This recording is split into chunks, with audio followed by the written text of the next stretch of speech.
Io come mai scegli Padova? Beh, allora, mi hanno sempre detto che non facevo abbastanza cose nella mia regione, che è il Veneto, essendo bellunese, e quindi quest'anno abbiamo voluto venire un pochino, tornare alle origini, venire a casa mia e abbiamo scelto una città che fosse un pochino al centro, che potesse racchiudere tutto il Veneto, perché poi veramente da Verona, da Vicenza, da Venezia, da Belluno possono tutti, comunque anche da Rovigo, possono tutti raggiungerci, ma anche al di fuori per chi vuole venire a vedere la città, perché è una bellissima città, quindi alla fine per me è sempre importante che la città che scegliamo sia una città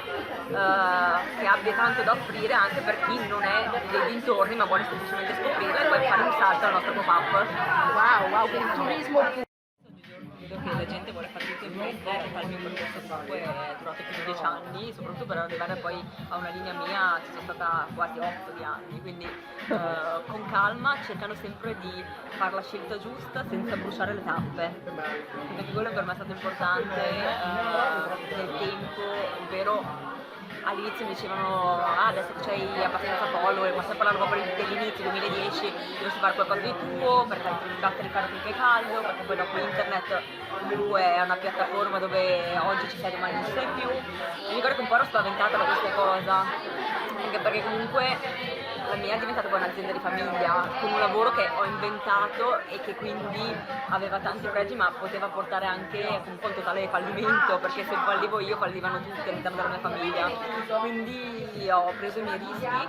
però oggigiorno guardando quello che sono riuscita a costruire direi che ho fatto bene e che mi sono buttata nel modo giusto, direi. Questa cosa delle tappe più lente, ti sei data del tempo per pensare perché eri anche molto giovane. La televisione ti ha un po' travolta o sei riuscita a tenere testa ai tempi televisivi che come dici tu batti il ferro finché è caldo? No, anche lì ad esempio la prima stagione è stata quella un po' più difficile perché non avevo molto potere, ovviamente arrivavo dal mondo web, quindi ero comunque considerata la ragazzina che faceva video tutorial su YouTube. I numeri poi dopo sono andati talmente bene, hanno fatto talmente tanti ascolti che già l'anno dopo e gli anni successivi, per poi ho fatto altre tre stagioni, ho potuto prendermi nei tempi e comunque anche gestire la comunicazione a modo mio, senza